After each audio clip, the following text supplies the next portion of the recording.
यहाँ project Hail Mary by Andy Weir का पूरा अध्यायवार विस्तृत सारांश है। परिचय। रायलन ग्रेस अस्पताल में जागता है, जहाँ उसके 2 मृत साथी हैं। उसे याद नहीं है कि वो कहाँ है या क्यों। धीरे धीरे उसे पता चलता है कि वो अंतरिक्ष यान हेल मैरी पर है, बाहर एक मिशन पर। मिशन का उद्देश्य पेत्रोवा प्रॉब्लम्स को समझना है, जो सूरज के एक रहस्यमय अस्तित्व को कमजोर कर रहा है। मुख्य मिशन। ग्रेस को याद आता है कि एस्ट्रोफिज नाम का एक सूक्ष्म जीव है, जो सूरज की ऊर्जा चूसता है और इसके कारण सूरज कमजोर हो रहा है। पृथ्वी इस खतरे से जूझ रही है। इसका समाधान खोजने के लिए उसे टाउ सेटी तारे पर जाना है, जहां उसे पता लगाना है कि सूरज क्यों कमजोर नहीं हुआ। अंतरिक्ष यात्रा और खोज। रायलन के जहाज का मार्ग टाउ सेटी की ओर है। वो वहां एक विदेशी नौका में मिलता है। वह प्राणी रॉकी है, जो एक अलग ग्रह से आया है, जो उसी समस्या से जूझ रहा है। दोनों एक दूसरे की भाषा को सीखते हैं और मित्रता करते हैं।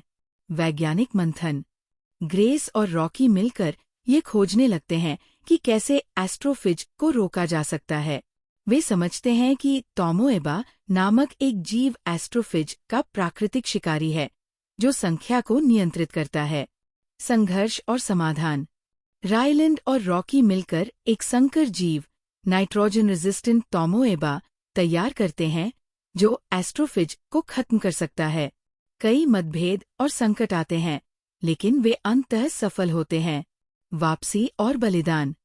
रायलैंड पृथ्वी की रक्षा के लिए जरूरी डेटा भेजता है और रॉकी को बचाने के लिए अपनी वापसी की संभावना त्याग देता है। वह रॉकी के ग्रह पर एक सुरक्षात्मक गुब्बारे में रहता है। समापन। कहानी के अंत में रायलैंड को पता चलता है कि पृथ्वी सुरक्षित है।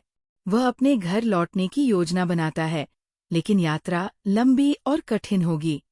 ये सारांश न केवल किताब की वैज्ञानिक अवधारणाओं को पकड़ता है, बल्कि मानवीय संवेदनाओं, दोस्ती, साहस और बलिदान की भी गहराई प्रस्तुत करता है। यदि इस पूरा अध्यायवार सारांश की जरूरत हो, तो मैं और विस्तार से विभाग दर विभाग विवरण भी दे सकता हूँ।